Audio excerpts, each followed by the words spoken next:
Welcome, everyone, to the SnapCast podcast, episode 54. Holy hell, man, we've been doing this for over a year now. Welcome to the new world. Welcome to the new world. The new episode of the SnapCast podcast with your hosts, Brad O'Brien and Mike Cooley. This is a Magic the Gathering podcast where we talk about magic and magic-related things. We haven't talked about many magic-related things lately. I mean, it's all related to magic. Everything in life you can tie to magic. I can't tell you how many comparisons I made back in the day.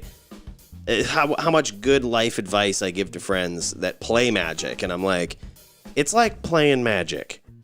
You know when you're caught, your back's against the wall, your opponent's storming off. Play to your odds. I'm guessing that's where this story's going. Pretty much. We'll save you the details. But if you're new to the podcast, this is like we said, a Magic the Gathering podcast geared towards the competitive Magic player with a casual interest in finance. So if that is you, you have found the right place, my friends. Welcome. We're happy to have you here.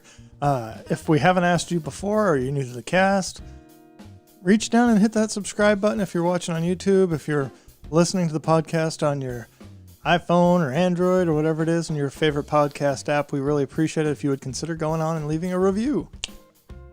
We appreciate you guys. Dude, we're going to talk about some of these new Caldheim spoilers that are popping out. And Frosty, cold, new spoilers that are popping out. Actually, kind of sweet, man.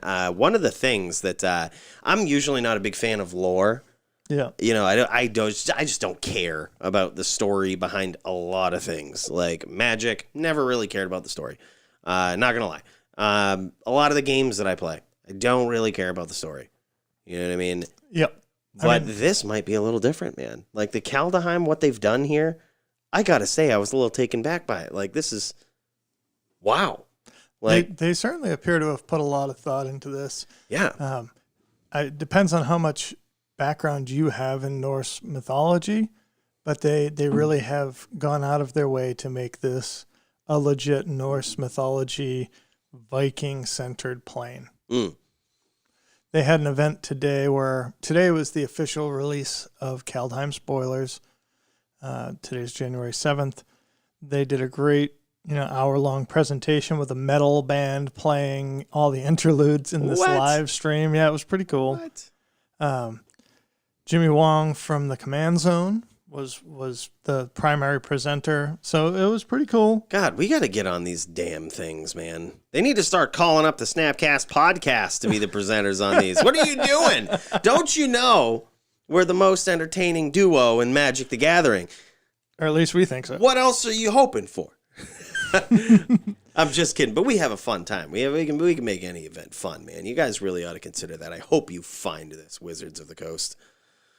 So, one of the cool things about the plane of Kaldheim is they have actually split it up into 10 separate planes that are all linked by the world tree, which Drasil in Norse mythology is the world tree from which everything comes. Yeah, you should show these guys on here. Let's pop this up so we can show them like what we're looking at. This is what like stunned me when I saw it. I was like, there's a lot of thought going into the story of this set, and I like how they're doing it because it splits up the different factions and the different tribes, if you will, into different areas. So like this map that you're kind of exploring here, we're showing this on screen. It's like this big tree, and they have 10 different factions spread all throughout it with rather cool names, I must say. Like some of them are kind of sweet, man. They're like all mythological and ancient, and it's like the immersion in this set is sick. And it's interesting how they get the tree shape in here, but when you look into it, you start to see landscape and mountains and stuff that are just in the tree. Oh, that's so nasty. The other thing that I didn't notice is really there is a branching out, like there is. I wonder if they put enough thought into it that Istfell is the sort of the trunk, the core of the set. And everything else is based off that? You think I wonder, do you think it's like lands or something like that? Base of the world tree is encased in endless fog. So right now we're just reading what this original branch down at the base of the tree called Istfell, which is one of these 10 factions we're talking about. We're reading this off. So it says, the mist-shrouded realm at the base of the world tree is encased in endless fog that mutes any hint of aurora light from above. Most go here after death, living the rest of eternity as spirits. See, okay, so pay attention to these words that they use, too, in these factions, because all of these apply to different types of creatures. Like, you know what I mean? Get your coat of arms ready, because all of these are applying to different types of creatures. So they just, hint, mention spirits here. So it looks like spirits are at the core of the tree, and that's one of the tribes that exist among these 10 different factions or branches or whatnot. So scrolling up the tree, we have another layer that has 3 different factions in it, or 3 different realms. We won't read them all to you, but I'm just curious to kind of... No, we're going to read them all. I'm just mostly curious to see what types of creatures are popping up in all of these. Ooh. Bretagard, human-dominated realm. And I can tell you, as a modern humans player, hopefully I get to do that again someday soon, I have already looked at some of the humans in this set, and they have me... I could dial a rotary phone with my memories. That's all I'm saying. Human-dominated realm of Bretagard is a land of sprawling grasslands and a vast, ancient forest. I wonder if when they say sprawling grasslands and vast ancient forest, if they mean that it's all white-green. Yeah. Surrounded by a perilous storm-tossed sea. So it's Bant humans. Wow. Okay, so these words are chosen very carefully here with all of these. I would expect so. Bant humans is basically what I'm hearing here. That's in Bretagard. Axgard, and it's a realm of peaks and rocky flats, so black-red. Axgard is the home of the dwarves. Ooh. Or maybe it's just red. Maybe it's just red. Yeah. Mountains and rocky flatlands. That's interesting. So I think Mardu. Red-white. Red-white. It's got to be red-white. I'm thinking Mardu. Yeah, maybe. Rocky flatlands, rugged peaks. It's really cool, man. Like, I can't wait till we show off some of these spoilers. They're definitely focusing on dwarves, man. That's so cool. That's so cool. They've been kind of like teasing it for a little bit over the last few sets. But now they're actually focusing on dwarfs, which I think is cool. It's been an unsung class in Magic the Gathering for a very, very long time. In fact, one of my favorite cards, I shouldn't say one of my favorite cards. It's not one of my favorite cards. It's just one of the cards that I'm like, wow, that card's nasty, and it's a dwarf. Like, you know what I mean? It is a dwarf, and it stands out to me. I really like it. Have another sip of that drink. Yeah, so I'm just pumped that they're actually giving more love to the dwarf tribe, man. Yeah, and to tribes. Sweet. It's very interesting. This is going to be a tribal set with potentially 10 unique tribes, all getting some support. Whew, man, I actually have a snap this up / snap sell for later in the episode. Thinking about that. Snap sell. Yeah. Interesting. I love hearing those. I really love hearing those. We don't do those often. So you're saying if you own this card, sell it. Like it's going down in value. Yeah, I don't want to spoil it too much, but sweet. Certainly anybody that, again, casual interest in MTG finance, when you've done this for a few years, you realize there are hype cycles where cards go up, cards come down. Cards go up on the idea that this is going to be a great playable tribe. So, there's humans, there's dwarves, obviously they're whatever. But as we get into more interesting tribes, you may think, could the cards that I have spike? Right. Let's say not Vold. Rolling hills and ancient mountains. Sounds like red-green. Mm-hmm. In the thick forests form the home of the trolls. All right, you're reading the next one. Oh, for sure, man. So they got Not Vold is home of the trolls. I'm just going to breeze through these, man, and you guys can interpret these words as you wish. You'll probably interpret them the same way we will. A realm of rugged peaks, that's Axgard. We already checked that out. The Lit Jara is another branch on this tree. The mysterious realm of lakes and pine forests is home to an equally enigmatic race of shapeshifters. Let's not rush past that. Hold on. Ooh. Lakes and pine forests. So we've seen... Simic? Yeah, Simic. shapeshifters. Oh my god, get out of town, dude. If Simic wasn't busted enough in these last few sets, now you're bringing shapeshifters to this so that this party mechanic is going to get even more busted. Yeah. Wizards, you haven't learned your lesson. You haven't learned your lesson about these Simic cards, it doesn't sound. We have seen like the box topper is a shapeshifter that already looks eminently playable. If they include any other playable shapeshifters, that really is going to be the straw that pushes so many tribal decks into playability in Modern. Oh, for sure, man. Where you can fill out your curve with whatever. What is this? What is this cert land you've got here? This is one I haven't checked out yet. Oh God! By the way, first word here. You know what's coming back? Mm-hmm. This first word in cert land says snowy cert land. Is a realm of constant geological turmoil inhabited by races of fierce giants locked in never-ending war. Snowlands, bros! They're bringing them back! And it's not just Snowlands. Snow duels. And shit you not. Snow duels. And snow spells. I'm so curious to see how those work, man. Like, we'll get into the spoilers in a bit, but there's these sorceries, these new sorceries that I saw that are called snow sorceries. Yeah. And I'm really curious as to whether or not they count as an entirely different card type for, like, to pump up Tarmogoyf now. Because I know we had tribal sorceries or whatnot. I'm just curious, man. Should if they do, right? Like, if we check this out and if they do, my snap this up is Tarmogoyf this week. Like, that just tell me that doesn't get any better with the more people try out these new types of cards. That just seems insane. Oh, what the hell's the mechanic on the new Eldrazi that counts the number of permanent types in a graveyard? Oh, Emrakul. Yeah. Yeah. The Promised End. Yes. What is that? Yeah, he counts the different card types and he gets cheaper.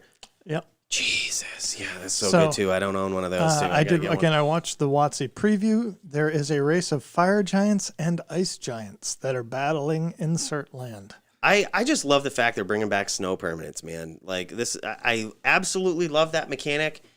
I have ever since I got my first Ice Age snow basic lands. You know what I mean? I've just loved it. I thought it was so unique, and now it's part of the culture. It's something that is frequently returning to Magic the Gathering. And now it's going to be in Standard. Now it's going to be in Standard. We just saw it in Modern Horizons. It came back in Modern Horizons. Now it's going to be in Standard, man. This is so cool. So I'll take a little tangent here because I did have a conversation with my friend Dan Brown from the shop, you might know, and saying Snowlands are coming back. They've only shown regular frame basic lands.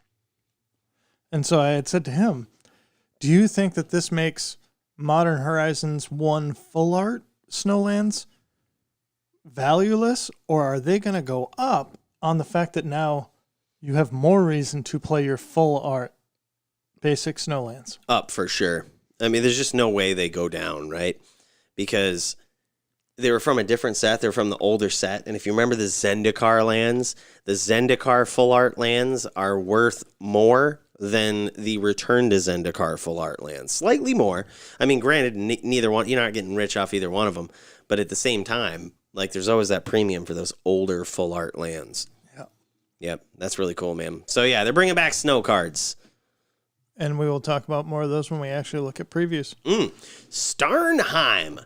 The lofty realm at the top of the world tree is the home of the winged Valkyries who claim the bravest warriors to dwell with them in eternal feasting. So, Valkyries? Are we talking like angels and shit? Exactly right. Okay. They are angel warriors. Yeah. And this is sort of the the Asgard, the where the valiant warriors' spirits go when they die. Interesting. Versus the other place at the bottom of the tree. Where they kick around. Istfel is where you are not necessarily a valiant warrior spirit. You're in purgatory. Istfel is purgatory. I really like that, dude. Yeah, see, there's a lot of thought that went behind all of these different factions, man. This is cool. Let's check out a couple more of these. What's this Skemfar one, dude? Oh, did we talk about this one? Yeah. We did. Skemfar. The shadowed forests of Skemfar are home to the race of elves descended from ancient gods. So elves is Skemfar. And Sweet. apparently there are, so they say the races of elves. Apparently there are shadow elves and wood elves. So obviously it's Green black elves. Yep, green black elves. I really like where they're going with this. Really playing towards the meta here. Karfell, the undead Draugr, are the only remnant of an ancient and prosperous civilization, but their fortresses have crumbled into ice-covered ruins. Okay, interesting. So Karfell is like zombies and undead and all that shit. Snow zombies. Man, this is real cool. So that's pretty neat. That is awesome, man. I just really like the fact that they're putting a lot of thought into that, into this set. Let's just talk about the really two new mechanics that they included here. One is called Foretell, and Foretell is basically like Morph. Interesting. You can pay 1 cost to play it as a face down card, and later pay the Foretell cost to turn it up. Cast it on a later turn. Yeah, so you can't do it in the same turn. Ah, okay. Foretell. Wow.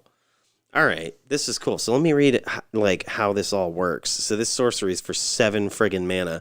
Create 2 1/1 bird creature tokens with flying. Take an extra turn after this one. Sign me up. I want it. You want it? I want it. Yep. For Wanderer. But of course. Like all of these less than 8 mana take an extra turn cards. Sign me up. Yeah, that's really cool, man. You just turn to the dark side. Of course.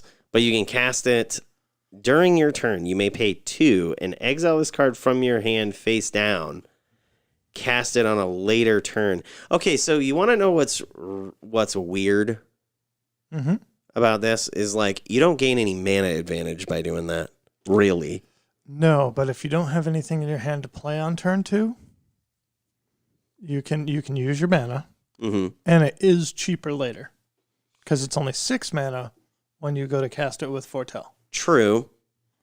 You know what's cool about it though? It protects it in your hand. Right? Nobody can grab it out of your hand. You can't thought seize it. You can't duress it. Like it's just, it's just one of those things. But then again, sort of the weird thing about it is like any deck that would use this, you're probably doing something better on turn 2, right? Like you gotta be. It's just weird to me. I'm curious to see how that's gonna pan out. And you're foretelling it to your opponent. Like I'm gonna do this later on. Well, they don't know what it is. Right, but like they know something. The way that formats work out, as you know, is there certain staple cards that are going to emerge to the top of the list.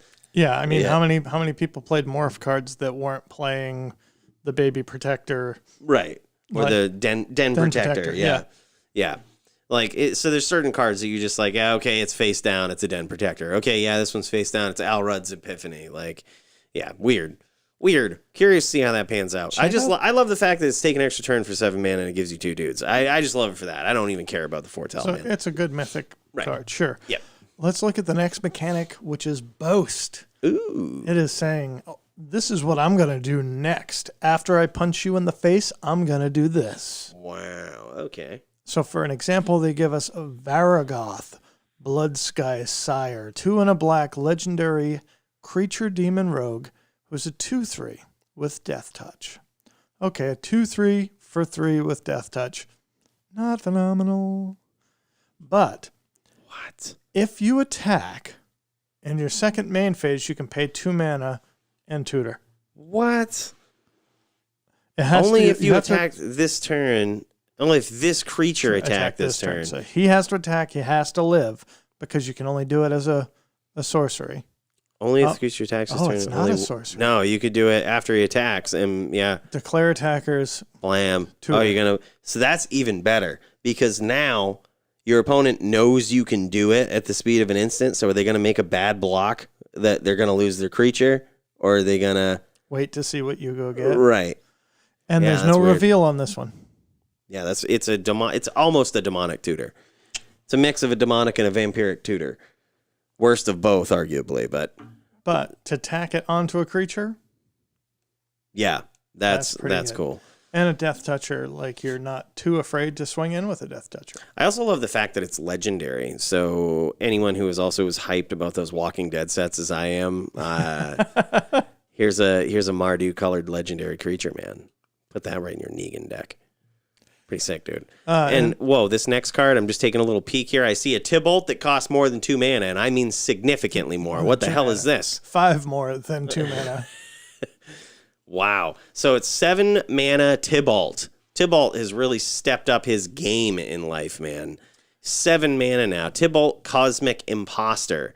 Mm-hmm. So he comes in with 5 loyalty. As Tybalt enters the battlefield, you get an emblem with, you may play cards exiled with Tybalt, and you may spend mana as other mana of any color to cast those spells. Wow. Wow. +2. Going to 7 loyalty. Wow. Exile the top card of each player's library. And the key word there is you may play cards exiled with Tybalt. Yeah, you can get a land out of it. Yeah, you can play their land off their top. Oh my God, dude, that's really cool. Exile target artifact or creature. Oh my God. Exile all cards from all graveyards. Add 4 mana. Jesus. 3 mana. Yeah, sorry. I'm all cross-eyed. I'm like looking in between the mic stand over here. But yeah, add 3 mana. Wow, that's actually, it's not bad. It's expensive for 7. Yeah. Here's the thing. This is only half the card. Oh, what? It's a double-faced card. So you can play either side? Get out of town, dude. So if you don't have 7 mana... Oh my God, I love the versatility that we have in Magic the Gathering these days. Jesus. Okay, so if you don't want to pay the 7 mana for that nasty Planeswalker, you can pay 2 and play a Valky, God of Lies.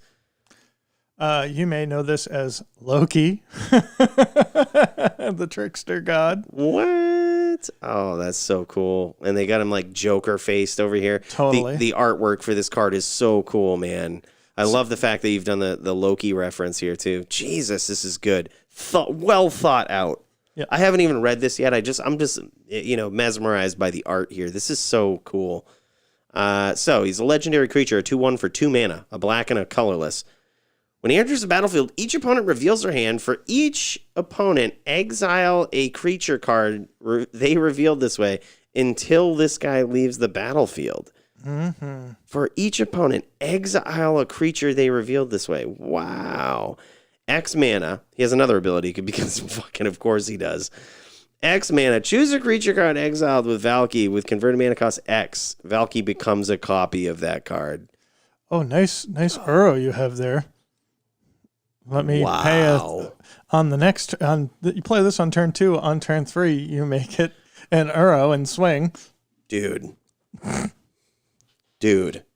this guy gets around all negative enter the battlefield effects that somebody else might have in their hand. Right, yeah. But man, I almost wish this said each player. Oh yeah, if this said each player and you could choose a card in your own Phyrexian hand. Dreadnought, and for 1 mana have him become a 12/12 trampler with no ill effects. I wonder why they didn't do that. I wonder why they didn't. Sorry, we're playing some fantasy Magic in my head here, but wow, man, that's still cool though. Clearly, EDH is in mind in this. I mean, just whenever I see each opponent, I'm like, okay, how is this played in Commander? It doesn't hurt that all I've been playing for the last few months is Commander. Well, I mean, I think they're kind of gearing towards that anyway these days, just because it's really stupid that certain cards like Leyline of Sanctity protect you from certain things that they just shouldn't, like Hedron Crab. Well, they got around that. They sure did, you know what I mean? But either way. So new set mechanics, Foretell, Boast, and the return of double-faced cards. What do you think in general? I can say this. Boast is, like, cards have had this ability before. You know what I mean? Like Raid. It reminds me of Raid a lot. Like, I don't know if they needed to be called something different there. This is Raid with a different name. So attack with this creature, pay some mana, get an effect. Right. Like, they have an effect if you attacked with a creature this turn. That's Raid. Like, there's nothing special about that. Nothing new, in my opinion. What I really do love is this new concept of these double-faced cards. This adds so much value to the game, dude. A 2-drop and a 7-drop in your hand is good early game, good late game. It's so good, man. Like, think about it. Think about this card, this Valky, God of Lies, a.k.a. Tybalt. At first, when I saw the Planeswalker side, I was like, this card sucks. But when I see the creature side, too, and realize that I can cast either side that I want, like, the crazy thing about that is the creature side is a very, very good creature. This is something you would use in like a modern deck if it was just the creature. You know what I mean? The fact that you get to exile a card, you get card advantage when this thing comes into play. And more importantly, if you're playing against like a Jund or a, some busted deck, Uro, like you said, dude. Get their best creature out of their hand. Best creature, which is probably efficiently mana costed in those formats, and you get to copy it. God, that's so stupid good. Now, I don't exactly know, but my assumption is based on how... what's the black-red angel from Return to Innistrad? Avacyn. Yep. Derp. Man, Yep. I am having some brain farts. In Commander, Avacyn is a red-white card because the backside is red. So Valky, God of Lies, can be your commander. It is a legendary creature god. Is this the front side of it? Yes. This is the so Valky, God of Lies, because it looks I apologize, I could be wrong. it looks like the backside because the borders really. I guess both borders are really weird. No, it's this here is what identifies front and back. Okay, so that is the. So I think Valky, God of Lies is the front. God, that's so confusing. We're looking at an arrow in the top left corner of the card. And apparently that's so weird. It's hard to tell what's the front. But I would almost prefer the Planeswalker to be the front, to be completely honest. Like, even though you couldn't play it in Commander. But this card is supposed to be played in Commander. Yeah, of course, right? They're using each opponent and all of that stuff. I mean, I guess it has perks to either way, but it can't be Inquisitioned out if the Planeswalker was the front side. I still don't know. I'm still very confused by that arrow. It didn't help me understand at all what the front of the card was. Wasted space, Wizards of the Coast. That was not very clarifying. I am jumping right to a god-flavored card from that. Again, I know I say it all the time, and most of you know, I'm a Humans player in Modern, and I'm interested in this card. I'm interested in this just for pure value, man. We're looking at Sigrid, God Favored. This card is sick. White for a 2/2. That does not sound good, does it, Mike? Well, I mean, you know that when a card doesn't immediately pass the vanilla test in Magic the Gathering these days and it's a rare, it's got to be real good, right? There's got to be some other words on it. Yep. I mean, so think about Fiend Hunter, right? People were using Fiend Hunter when it was in Standard pretty regularly. Like, it was really good for a lot of reasons, right? It's for the same mana cost, that double white and one colorless comes into play. It was a 1/3 and exiled a creature, and then when it left, it returned it.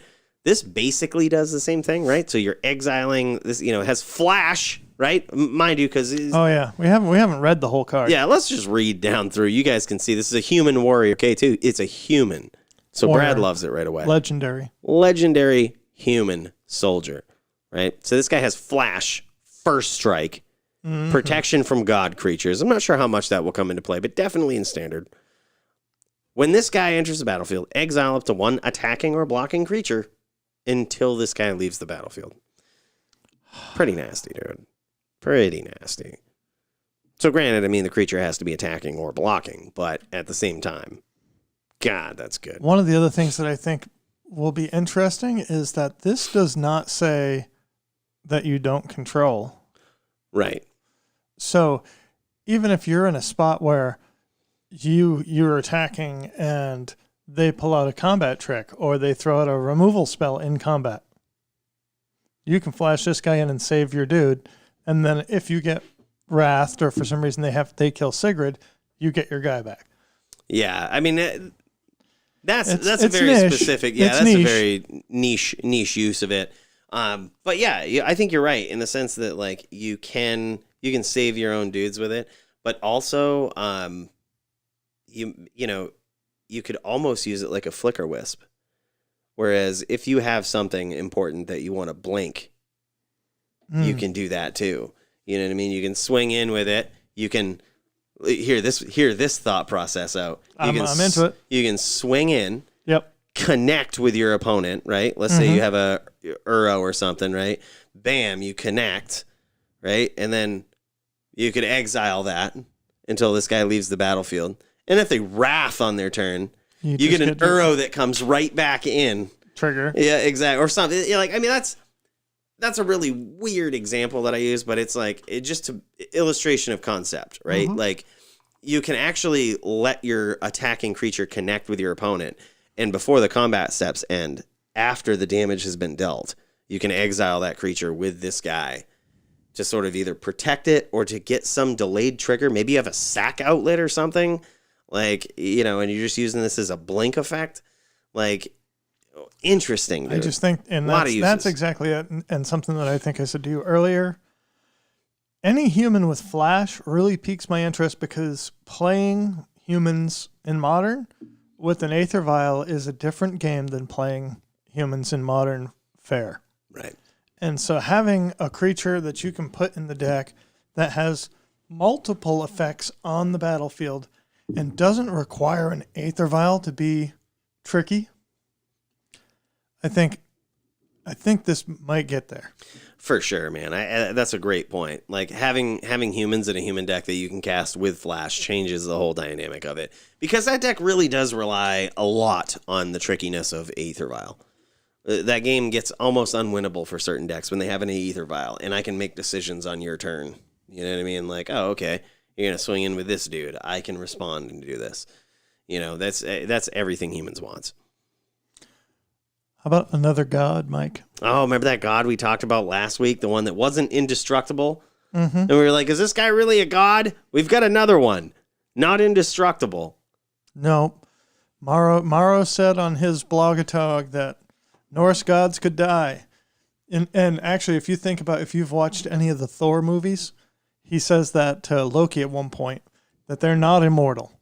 That they live a long time, but they're not immortal, despite what the humans might think. Interesting, dude. Yeah. That's really cool. I mean, they're playing right into the lore here. But this is another double-faced card. The first one that we saw, the White God, was an equipment and a creature. That was Halvar, God of Battle. This guy... So now we'll look at the new one, just released today. Elrond, God of the Cosmos. So this guy's also a flip card. This is the new theme with these gods, man. They're flip cards. So he is a creature and then another creature. He's a bird and a god. On one side, you've got a 2-mana bird that when it connects, you scry 2 and then bounce this guy. Back to your hand. Back to your hand. So you can choose for it to come back in as a bird, or you can choose for it to be a god. So you can poke at your opponent with Haka the Whispering Raven, a 2/3 flyer. And then eventually, when you get up to 5 mana, play Elrond. Now, this guy is interesting, dude. He gets +1/+1 for each card in your hand. He's and each Foretold card you own in exile. So he's 5 mana, 1/1. A 5 mana 1/1 that could be a 5 mana 8/8, or a 5 mana, technically a 5 mana 8/8. Well, and you can have more cards in Foretold, so it could be bigger. Yeah, he could be huge. Could be. But like, it could be anything. It could be a boat. This guy, it could be nasty. Yeah. At 5 mana, you expect a very big creature anyway. Like, this guy might as well be 20/20. But like, he could be a 1/1. So what's our next line of text? At the beginning of your end step, choose a card type, then reveal the top 2 cards of your library. Put all cards of the chosen type into your hand, and the rest on the bottom of your library in any order. Interesting, man. So if you're in actually a blue tempo deck and you've got a lot of counter spells or whatever, you might say instant, reveal 2 cards, instant, put it into your hand. That seems pretty good. Yeah, I really like this guy, man. I think he's cool. I'm not sure though. Here's my gripe with him. Yep. Here's my gripe with him. I'm ready.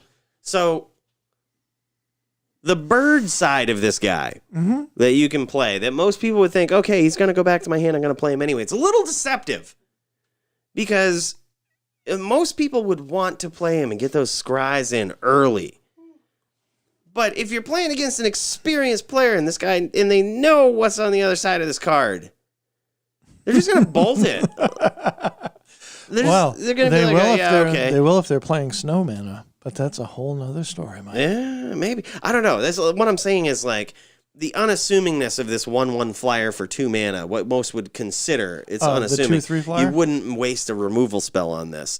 It's sort of like, kind of showing your hand too early at some points because an experienced player will know that Alrund is on the other side of this, and they're not just wasting a removal spell on a 1/1 for 2. You're getting rid of a large problem later on. So, yeah, I mean, it's very interesting. Like, it's meh. So you made me think about it. Where is it? But what if I told you that they printed Bolt into Standard? No friggin' way. Oh my gosh. You know what this is? This is basically a scred. It's basically a scred. Frostbite for 1 red. Snow instant. A whole new spell type. Yeah, I gotta know how these work. Frostbite deals 2 damage to target creature or planeswalker. If you control 3 or more snow permanents, it deals 3 damage instead. I mean, it's basically an early game scred, and better in some instances than scred is. Scred deals damage equal to the number of snow permanents? Yes. Yep. Snow, yes. Either snow lands or snow permanents you control. But either way, usually they say that scred is good because it's on curve. It's always on curve. You're on, turn 1 if you have all snow-covered mountains in the, the modern deck scred. It's 1, it's 2, it's 3. Yeah, it's 1, 2, 3. This one is ahead of curve on turn 1. It's on curve on turn 3. But after that, it starts to lose a little bit of value.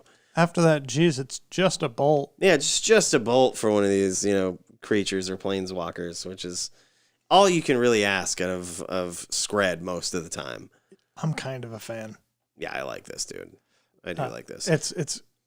I haven't decided 100% on how I feel about snow returning as a mechanic, but I had honestly thought that they were going to bring Lightning Bolt back in this set.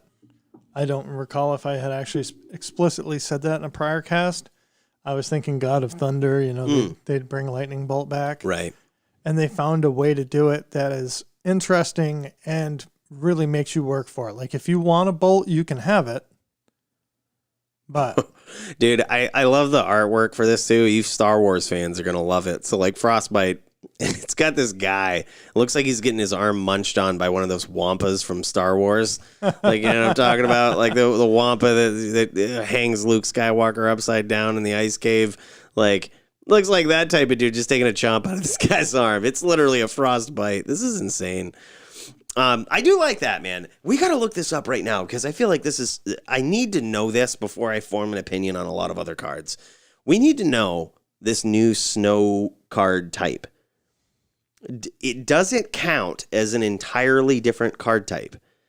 Because this is going to affect my opinion on a lot of these cards. Like, so we should look this up. We should either Google it or look for a card ruling or something. Do snow instants and snow sorceries count like tribal sorceries or tribal instants? Or do they count as a whole different card type? It looks like we picked up a few more people in the chat. Maybe somebody in the chat can tell us their opinion on if a snow instant is going to count as a different card type in the yard. I mean, my instinct would tell me no, because a snow land doesn't count as just a land. It's just a land. But I mean, we've never seen tribal instant or a tribal sorcery is a different. Exactly. Like, I'm just not sure how that works. I'm not sure how that ever became a different card type. It's confusing as all hell to me. And it's still just one of those things. Whenever we see these new things that come out, like those legendary sorceries, I ask the same question. Do they count as a different card type? Because it's really confusing. It's really, did we find an answer on it? Did we? No. No? No. I don't think that there's any rules, clarifications on them yet. Yeah. I mean, let's assume then, as we look down through these, that it doesn't. And just look at it for its pure value, assuming that this isn't going to affect Emrakul or Tarmogoyf at all. Yeah. Just look at it like that. I'm digging in too, but don't see anything yet. Yeah. Just okay, so weird. Thank you, Jason. Appreciate you, man. I don't remember if we talked about this last week. I feel like maybe we did. Because we were talking about this being a killer and like a hardened scales mirror, even though you're never going to get to 6 mana on hardened scales. But it wasn't an official preview. Now we actually have I'm looking at Vorinclex Monstrous Raider. 4 green for a 6/6 trample haste. Legendary creature Phyrexian Praetor. Wow. And we have an alt art version here that is full Phyrexian text. Wow. That looks cool as hell. Dude, so this guy, wow, there's so many possibilities running through my head right now. Vorinclex. Mm-hmm. You know, with a name like that, it's going to be good. Well, I mean, it's a throwback to the original Vorinclex. Yeah. Vorinclex Monstrous Raider. 6/6 for 6 mana. It's a green card. Legendary Phyrexian Praetor. Trample Haste. If you would put one or more counters on a permanent or player, put twice that amount on them instead. If an opponent would have counters put on anything, put half that rounded down instead. So you play a Walking Ballista for 1, it's dead. Mm-hmm. Yeah, you play, it rounds down. Yeah, you attack me with a 1/1 infect, it's dead. Or I don't get a counter. You know what I mean? I don't get a counter. You have to pump it. I actually ran into this because there's also an angel, red-white angel, that doubles damage to your opponents and halves damage to you. And in a commander game, I went to Heliod combo, and you can't kill them with that because it's 1 damage at a time, but it's cut in half rounded down, or it's cut in half. So every time you do a counter off Ballista, it's half a damage. It doesn't do anything. Oh, wow. Interesting, man. So, yeah, this could certainly save you from the Heliod combo. Yeah, God, that's weird. Yeah, I mean, this definitely saves you from the Heliod combo, right? Because they can't put the counter on the creature. They just don't put any counter on the creature. God, that's so weird. That's so weird, man. All these just little nuances of these different of these new cards. I like it. I think it's very interesting. The fact that it's a 6/6 for 6 with trample and haste right away is just nasty. And the fact that it doubles the things that you're trying to do with counters it has its niche. You could definitely find a use for this card.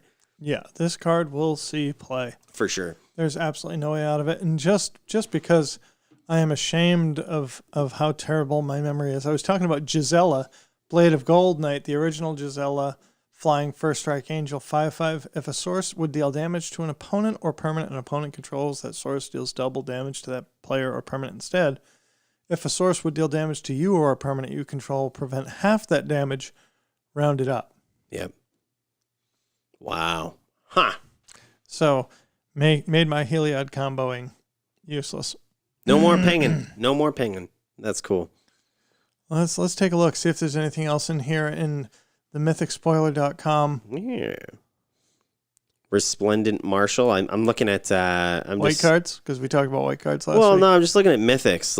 I'm seeing this mythic, and it's got the word resplendent, which reminds me of Resplendent Angel from a couple sets ago. Which, again, will go along maybe with that list of cards that I was going to suggest you sell. Oh, really? Yeah. All right, so this guy's a 3/3 for 3 with flying. When he enters the battlefield or dies, you may exile another creature card from your graveyard. When you do, put a 1/1 counter on each creature you control other than this guy that shares a creature type with the exiled card. Weird. Yeah, junk.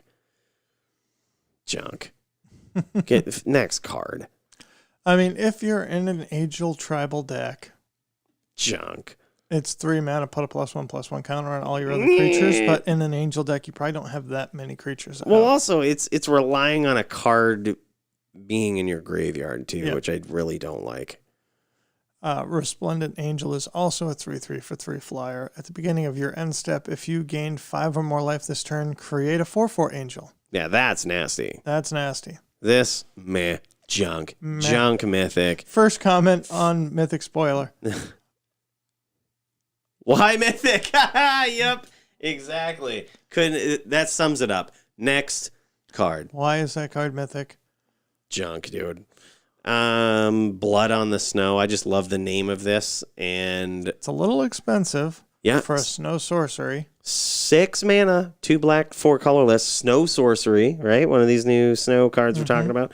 Choose one. Destroy all creatures or all planeswalkers, and then when you do, choose a creature or a planeswalker card in your graveyard for each snow mana that you spent playing this, and put it onto the battlefield. God, that's dope. So if you're a mono black snow deck, you can bring back a 6/6 and destroy all other creatures. And there's literally no drawback for your basic lands in any deck that you run, whether it's Modern, whether it's like a Commander, literally any format you play that allows snow lands.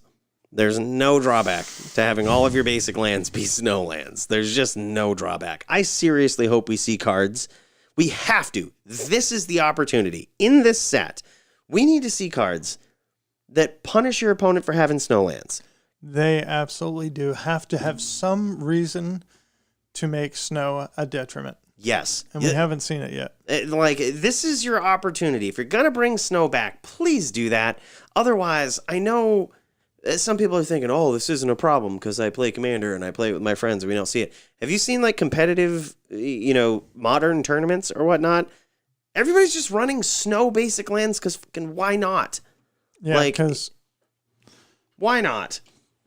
Stop me from running snow-covered lands now. Like, I can, and they look pretty, and some cards have benefits with them. Why not just jam them in here? Like, especially when Arkham's Laboratory or whatever, the little Astrolabe was a thing. It was just like everybody in any deck just ran it. I feel like they were, and it really hasn't changed much. There's still a lot of snow-covered lands.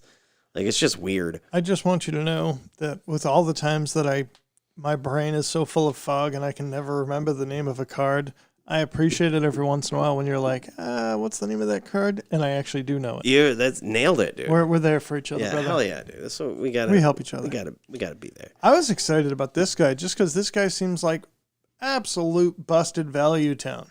Yeah, this guy's good. Old Growth Troll is 3 green mana for a Troll Warrior 4/4/3 with Trample. I just love the fact that he's a troll. I mean, he lives up to his name, dude. What's he do? He's a troll. So he's a 4/4/3. I just want to say fo.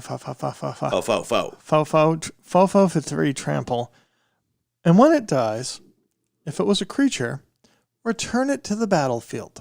But not as a creature, Mike. You don't get the creature again. Okay. It's an aura enchantment that says enchant forest you control. An enchanted forest has tap, add 2 green. Okay. What else does it say? Because this card was printed in the year of our Lord 2021. So, of course, it's going to have another ability that gives this new enchanted land something else splendid. Not only does it tap for 2 mana, you can do what? You can tap 1, pay 1, tap it, sack the land, and get another 4/4 trampler troll on the battlefield. Like, this guy is a troll. He's living up to his name. Oh, you thought you killed it? No, you just ramped me. Nope, you ramped me. Oh, no. Oh, you didn't ramp me. Are you going to destroy my land now? Oh, now you got to deal with another 4/4. I have way too much mana, and I'm drawing nothing. I have another 4/4. Right. Oh, my gosh. It's weird. The troll that keeps on giving. Yeah. Reading down through some of the comments on these cards is great, man. OG Troll is a sweet nickname too. When it dies, it turns your forest into an ant. The flavor is that it falls asleep, being mistaken for a large stone, and becomes part of the landscape, and then it wakes up and becomes a creature again. Wow, man, this is so deep. This is why I just can't think. I have too much shit that requires me to think.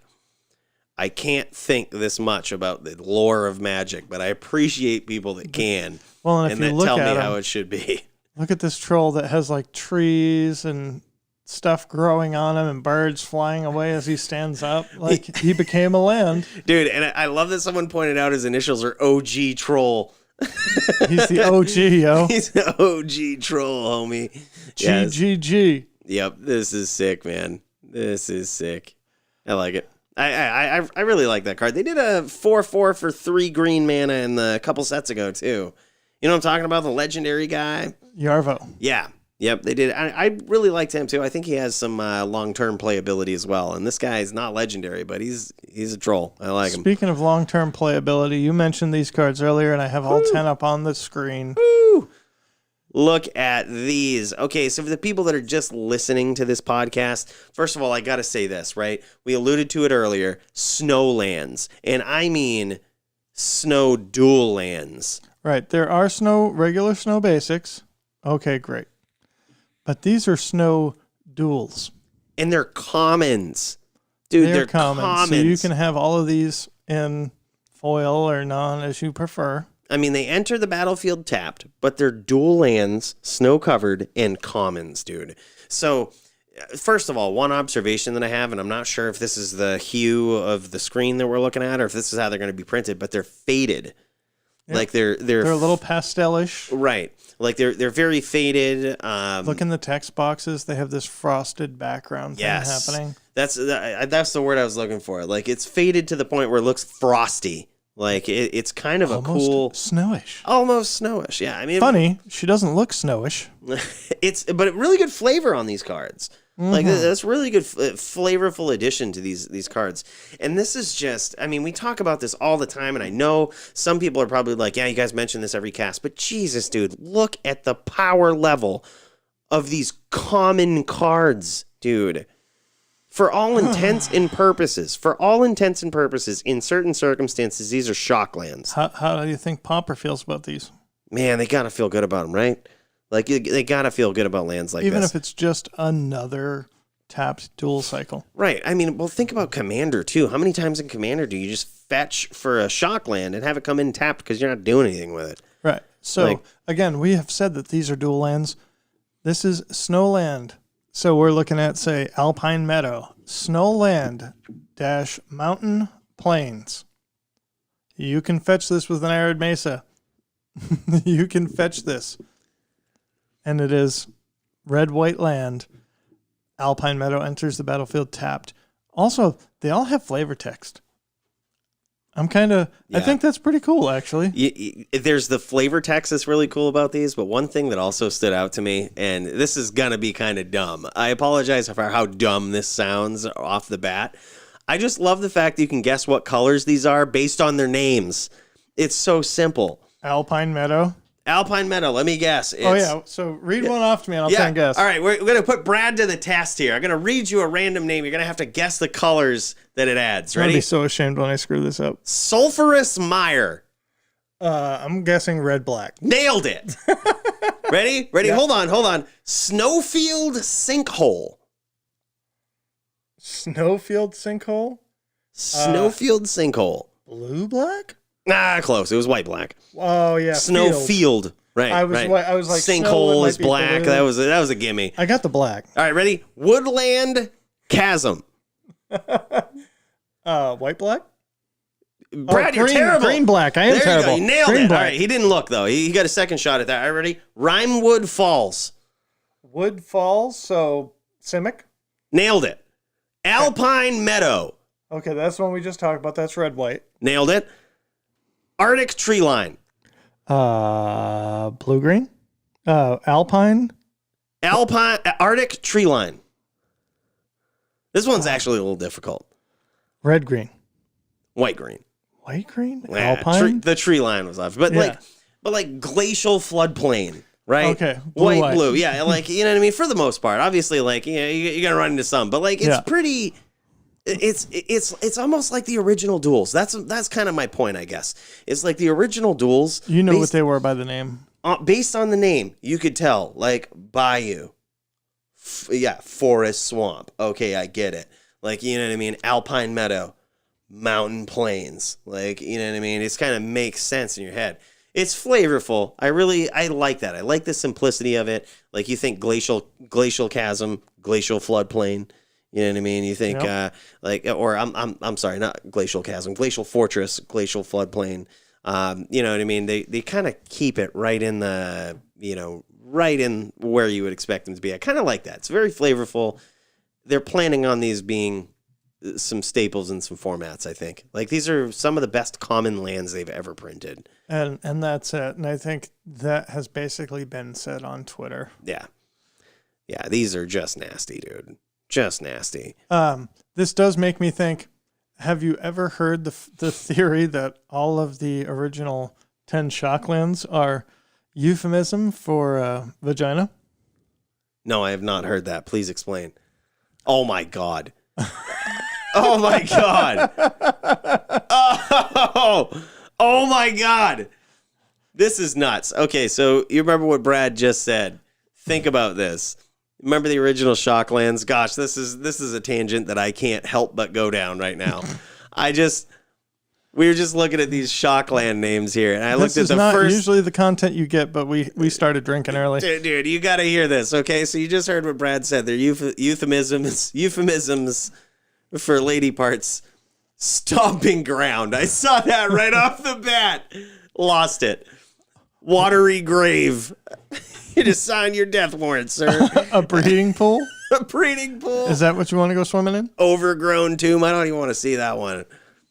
Blood crypt? Oof. Temple garden. That one's kind of a stretch. That one's kind of a stretch. So is hallowed fountain. I don't know. I guess maybe I can see that. I can see that one. Godless shrine. Oh my. How many men have worshipped at the altar of at that sacred foundry where all men are born? Here's the best one though. Steam vents. Oh, that's good. God, I like it. I don't know why that popped into my head. I think you kept saying glacial cavern or whatever, and I was like, oh, that reminds me of this terrible Reddit rabbit hole I went down. Dude, I'm so glad you did. That just made my day. So before we end today, I did want to tell people about a website that I've just recently started using, which is Archidect. It's one of the websites that EDHREC scrapes for their EDHREC data. I did not know that. They reference other sites and they reference this. Yep. So I created an account today on Archidect. I put in this Mardu equipment deck that I have been working on, the Rogok and Timna deck. It is interesting. You can add cards, find the proper set for... This is awesome too, and for the people that are listening, I just want to describe it. So it's like you search for it and select and put in the cards in your commander deck, let's say, or really any deck. And it populates them into your deck that you can see the pictures of the cards, you can move them around, see the price, you can draw sample hands with them, see the percentage breakdown. That's what I was looking for today, was a way to make sure that my mana bases are even close. So by putting all the cards in here, 1, I have a nice little inventory of my cards. 2, I can see what that deck is worth if somebody were to steal it out of my car and I know what to cry about. But mostly I can look at, again, for those of you that are viewing on YouTube, I can look at the mana cost that I produce and the mana cost that I require. So mana cost of spells are this outer circle, and the mana that I can produce is the inner pie chart. And you can see here I have a split of 24, 20, and 18 for what I can produce. But so mana costs are 42, 14, and 10. Yeah, it's just really interesting that you can see right there in one little pie style graph, new style pie graph here, the exact breakdown of your deck for colors and what you're actually producing. That's some next level shit. I love the fact that it's telling you what you can produce. Yeah. And just being able to sort of do an A/B comparison without adding all the pips of all the cards and taking down notes and then looking at your mana base and how many are dual lands and how many are tri-lands. Right. I think that's really cool, man. The thing I am very interested in behind the scenes stuff, as you know, what goes on in the background here with this site and others, and any data collection or analysis in general. I'm curious, how do they count all color lands like City of Brass? I can tell you something about that, because if you go over here, there is actually a button that says show all colors because lands that can produce other colors are cut out. So production, I can produce white, black, red, and green from my mana base. Okay, so now that we know that, can I give a constructive criticism about that? Mm-hmm. That's misleading. If you cut out all, or actually, I don't know. If it's counting the all colors just within those colors, it's not. But if it's cutting out the all color, all mana color producing ones in the background from the data. It's not. It's counting them as the ones that are relevant to your commanders. I see. Okay. Interesting. Then that's even better. That's really good then. Right. So, I mean, the reason why it knows that the lands in this deck could, in theory, produce all 5 lands. Yes, and also when you clicked on Show All Colors, it did not change the distribution of the cards that are in your deck. Right. So that just means what the lands can produce. Right. That means it didn't add or subtract anything. And you notice that blue and green, which are the odd colors, there's an even number of lands that can produce them. So, aha. So yes. If we were to go back to the deck and just look at lands and say, okay, well, what could produce blue and green? Oh, that's really cool. Exotic Orchard could, in theory. Yep. Fabled Passage could get it. Lotus Field could. That's interesting, though. Path of Ancestry could. Prismatic Vista I wonder could. how they count Exotic Orchard. As all 5 colors. Counted as all 5. Okay, makes sense. Yep. Yep. Crazy. You know, and I don't know if that card necessarily should be in this deck. But I haven't had a problem yet with it where it couldn't produce one of the colors that I need in this deck. Right. And even if it's like colorless, it's a land. It's a risk you take. Doesn't do colorless. Right, but I see. If I make green with it, I can still use it as colorless. Right, yeah. exactly. But yeah. I'll tell you what, I just threw the Sky Sovereign Console flagship in this deck just to give me some flying and removal. Oh, I love this card. And the ETB Bolt came in handy last night. Yeah, it's just a good card, man. It's a vehicle for 5 mana, 6/5 flyer, cruise for 3, and just ETB or attack bolt. Yep. Sick. It's for all intents and purposes, it's a Titan, dude. It's a fire Titan. Fucking yes. Inferno Titan. Yes, yeah. Inferno Titan. Except you can't split this one up. You can't, but like I said, for all intents and purposes. So remember the other day when you guys were like, you have a crap load of equipment in that deck, and I'm like, I got like 5 or 6 or 9. Let's see. Have shit tons, dude. Black Blade, Hammer. I just added the Helm. Loxodon Warhammer, Maul, Shadow Spear. Every sword known to man. Sigiled Sword, Skull Clamp, Sun Forger, Sword of Feast and Famine, Sword of Sinew and Steel, Sword of the Animus. So I have 11. Okay, so do you want you guys? We got to tell them the backstory right now. Brad got super salty because he casted a SRAM on the battlefield and it got destroyed. And I said the logic behind it was you don't have SRAM in your deck unless you have a shit ton of equipment. That's true. I only got like 6 in here. Now we're doing the count and it's like 11 plus vehicles. You know what's funny though? Look at my creature list right now. You know what you don't see? Stoneforge Mystic. Stoneforge Mystic is right here. Oh yeah, I see that. You don't see SRAM. Oh, would you take it out? I took it out because there's 11 equipment, but SRAM only does equipment and auras. Yep. And there's a whole bunch of artifacts in here that it doesn't trigger. Yeah. So interesting.